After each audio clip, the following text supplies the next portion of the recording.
Marc Maron. What's your favorite thing about Glow? Well, I think that living in the '80s for a few months, every day with that many women doing something that I never really understood, and I always sort of find amazing, is a pretty good way to go to work. Getting to I mean, I kind of remember that period. I was 67, 83. I was in my 20s, and it wasn't really my life. But there is something that happens. Certain triggers happen from the way people are dressed, the way hair looks, and they do it so subtly but so efficiently that it's sort of a trip to go to work in that environment. Also, I get to wear black cowboy boots and bell bottoms, which I could do now, but I'm a little old for it. Yeah. Well, what is your favorite thing about Sam Sylvia? Well, I think Sam, there's a lot to learn about that guy. And I think that I like that he's a flawed character, that he's, fundamentally a failure, and that he thinks he has a certain amount of vision. He's slightly delusional, but it shows, you'll see in season 2, he definitely is able to show up for people, and that's sort of a surprise. I think that, as we kind of peel back the layers of Sam, there's a pretty decent guy in there. He just he can't really accept that, and he doesn't know how to be in the world without being somewhat of a dick. So I think it's a compelling character, to be flawed, yet empathetic if really pressed, and also somewhat cranky. Yeah, he's quite a broken character. And what do you think maybe the biggest chip on his shoulder is? Well, that I didn't succeed as a filmmaker. I think that, I don't know, guys like him may never be designed to succeed. They may be their own worst enemy all the time. But I imagine that Sam would think that, he failed as a filmmaker, and also, getting the opportunity to do another movie, or still being in the game. I think he thought he was in the game, or almost in the game, and then he's just not. I think that's got to be the hardest thing for him to deal with. Yeah, and I think within that brokenness and that sort of the sort of failure of Sam, there's a real comedy that can come through that. What do you think the funniest thing is about him? Well, I think that he's not, you find out this season that he's a little more self-aware than you would assume. But I think it's that, juxtaposed against everyone else, that he doesn't really, in the first season, you don't get the sense that he's self-aware, and that, he's sort of delusional about his place in the world, and that he thinks he's a genius. So the fact that he's really not, and that, he doesn't have that much clout in the world, I mean, that's sort of naturally funny to have a slightly delusional guy who thinks he's more important than he is. And I think it's also funny that he knows nothing about what he's doing, really. That, he claims to be this filmmaker, which he is, but he's never done television. He knows nothing about wrestling. He has no real sense of how, wrestling is supposed to work. He brings a lot of filmmaking baggage and a lot of kind of slightly pretentious ideas about himself to the table. But, it becomes clear just by his engaging with everybody else that he's the last guy to really know that he's, doesn't know what he's doing, and he's not really prepared to do it, but he does have certain leadership qualities. But it's clear that, the show is running on the virtues of other people. Yeah. What do you think Sam's best idea and his worst idea was in season 1? Well, let's see, what were the ideas? The characters and the story with the wrestling, the pitching it at the car yard to get people interested. Oh, yeah. I mean, I think he had good ideas about. I think he had a good sense of, once he kind of landed on, what wrestling characters are with the help of the character of Bash. That I think that most of the ideas were pretty good. I think his best idea was to make Ruth a villain, out of his spite, but also his understanding of her personality. I think that was a good idea. I think it was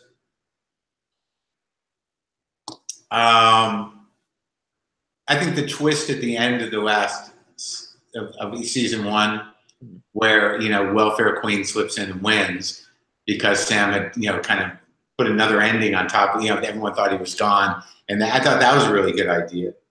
I think that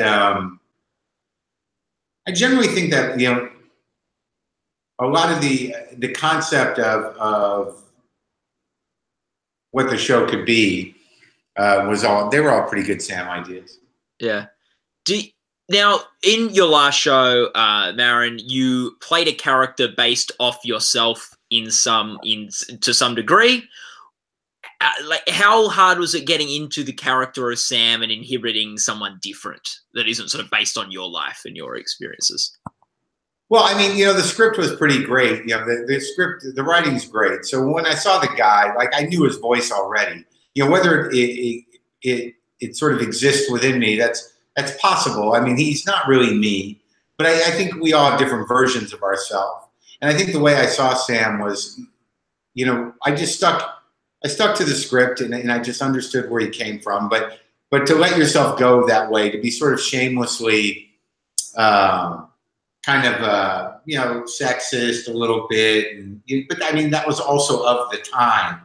But I think that once I put Sam's pants on, literally, and got my hair done and got the glasses and everything going, cigarettes and the cocaine, which I had certain thoughts about, that he just sort of manifested out of me. I don't know that it was not easy, because I really had to think about the choices I had to make within the character. But like, the script really helps. I mean, this is an improvised show. I'm not writing material for myself.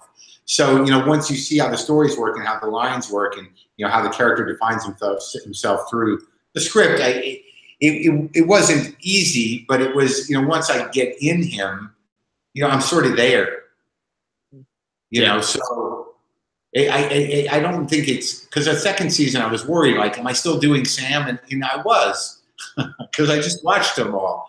But like, when you're in it, when you put on the clothes and you say the lines, I guess second season, it's a little easier. I think I found that with Maron too. But I think every slightly insecure dude has Sam in him somewhere. Well, how are you most like Sam? I think I'm most like Sam in that I'm pretty stubborn, and it's I have to make a lot of mistakes and act like a real idiot before I can finally be okay, sort of apologize and be a good guy. Yeah. Oh, do you have a favorite scene from the first season of the show that you did? Yeah, I like the scenes with me and Ruth in the car, usually, when it's just the two of us talking. I thought the scenes at the abortion clinic were pretty intense and pretty great. And driving there, I thought was pretty great.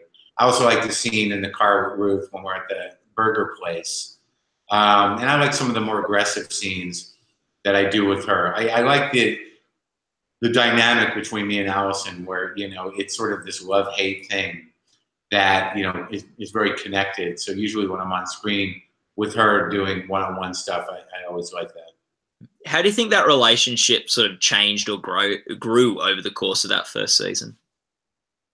Well, I think that there comes a point where they know they kind of work off each other and need each other and aren't that different. So I think it evolves into a begrudging working relationship, but it's slightly abusive emotionally.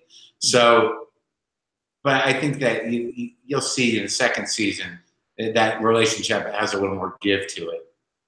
Yeah. They are the two that have a vision of this wrestling show being something greater than anyone else probably sees it as well, I guess. Well, I think there's a lot of moving parts in this season because it is focused on producing the show itself. And then, her role sort of evolves into something different. So there's a lot of soups in the kitchen, a lot of chefs in the kitchen, around how the show is executed. But yeah, but Ruth it's a life-changing event for her, but I think, and for Sam as well. But but Sam and Betty are less, willing to look at it that way. But Ruth, like from season 1, was always kind of like, this is much bigger than the show. And I think you feel that for all the women involved. Yeah. Do you, what's something that you, Mark, from this experience of working on Glow and playing Sam? How have you grown? What have you learnt through that? Through the experience.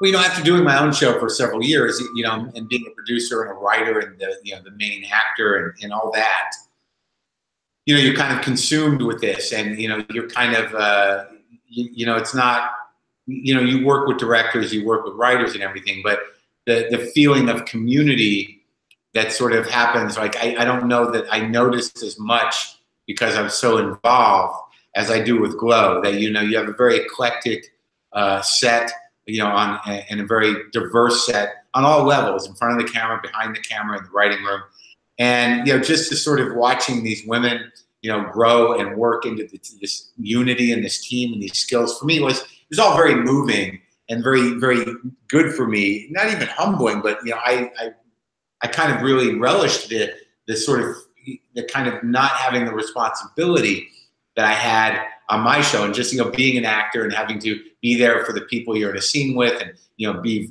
versatile and kind of able to sort of make changes and take notes, and just to have a lot of respect for everyone on set, and see everybody working with a lot of freedom, because Netflix gives you a lot of creative freedom. That's really sort of life changing, that you can kind of be vulnerable and open and well supported, and not self-important or feeling alone on a set is pretty great. Yeah, and I imagine like being in a more supporting role in this series, a big sort of part of supporting is not just taking the lead yourself, but how you respond to other performances, and how you listen to the other actors and the other people in that collaborative process. And I guess, what was one of your favorite sort of scenes, or is there a moment on set where you sort of had to respond to someone or bounce off someone in a particular way? Well, for me, like I know, like in my mind coming into this show, like I always felt like it was their show. It's the women's show, and that what is happening between them and what is happening in the different levels of the show, it's about them. And whatever I represent on the show, whatever version of my gender, is a foil to all of them, and also a way for them to sort of work against me in terms of what their characters do. Not in a necessarily argumentative way, but they kind of see me for what I am, and kind of like, oh yeah, Sam, whatever. But there are moments where it gets pretty intense. In the second season, there's some real, kind of emotionally brutal and aggressive scenes that come from a deeply insecure place that Sam does. That they're kind of painful to watch and a little painful to do, but releasing that, as a character, I think it definitely serves sort of a lot of the dialogue that's going on now culturally, but also to react against that, and to see how kind of like emotionally horrible men behave in the workplace back then, even in this situation, the effect it has. So in terms of scenes, well, the scenes with Ruth, like there's a lot of times where, because I do a lot of emotional scenes with her, where, I can feel myself, holding back emotions, as Mark inside of Sam. And then I realized, like, well, that's sort of Sam too. That is an insecure guy. So any of those scenes where I'm being cruel or mean to Ruth, that comes from a painful place. So, those are always interesting because I can feel them. I can always feel them as an actor. And talking about like the way sort of is reflective of sort of poor behavior of men in the workplace, it's particularly pertinent with discussions and what's going on today in 2018 that probably adds a relevance to this series. Yeah, I think so. I don't know how much was in mind, when they wrote it. That's a writer's question, but there's definitely, I think the opportunity to see, a guy like Sam evolve, and also me personally, from just being in a work environment with 14 women who are just being kind of just empowered savages in their characters and their transformation process into wrestlers, and also just the off camera too. I think that the opportunity to see someone like Sam evolve in that environment, which he does, and show up in ways that are sort of unexpected, which he does, that are very decent and human and empathetic, it does speak to, what is the nature of someone behaving badly, in the spectrum of that, that you see this guy who's fundamentally a bit sexist, but nonetheless very loyal, and protective of the women he's working with. It's an interesting character, study of a guy that could easily be dismissed as, someone who is just an asshole.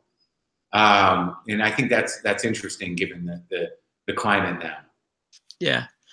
Marc, to sort of end off today, how have you found the response has been to your performance on Glow and the series? It seems like it's really, triggered something in a lot of people. They really love the series. I think it's a very unique series in how it balances, kind of real life issues, with this spectacular world of fantastic transformation into wrestling. Like there's some counterweight to it. The tone of the show I don't think I've seen before, and I think people are really responding to it. I think they love the time period that it's set in. I think they really love the journey of the women.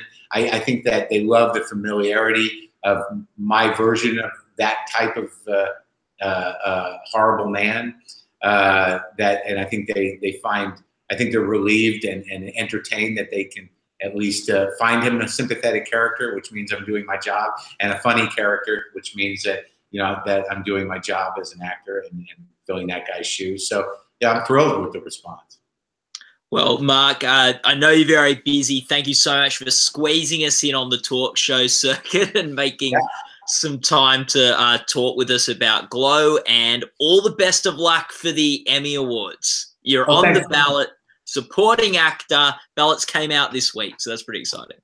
It's very exciting. I we'll see what happens. I'm very humbled and amazed and grateful that this is all happening. I didn't think any of it would, not just a few years ago. So good talking to you. And you got a Screen Actors Guild nomination this year too, and that's where they put the lead and the supporting guys all together. So that's pretty cool. Yeah, and the Screen Actors Guild, to come from those people, that community, was great. It was really a thrill to be at that show. I didn't expect to win, but just to be seen as an actor was a big deal. Yeah, it's always so lovely to talk, Marc. You've always got great thoughts. Thanks. Bye. Good seeing you. Bye.